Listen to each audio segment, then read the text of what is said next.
जय माता जी। नमस्ते दोस्तों, अगर मेरा भोंसुर गा रही गीत आपको अच्छा लगे तो प्लीज लाइक और सब्सक्राइब करना ना भूलें।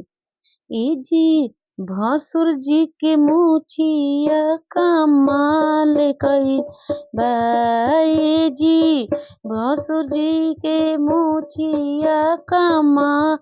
कइले बा हमेरा आंगना में झाड़ू के काम कइले बा हमेरा आंगना में झाड़ू के काम कइले बा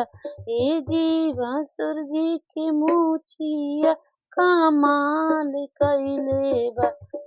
ए जी भसुर जी के मुछिया कमाल कइले बा हमेरा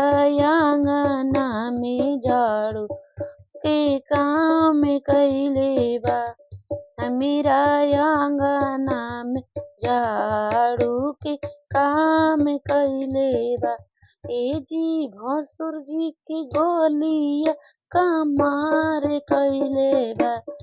ए जी भसुर जी के गोली कमाल कइले बा हमेरा सब्जी में टमाटर के काम कइले बा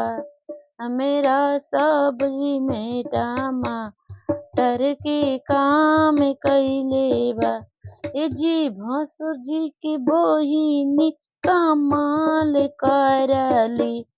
ए जी भसुर जी के बहिनी कमाल करली हमेरा आंगना में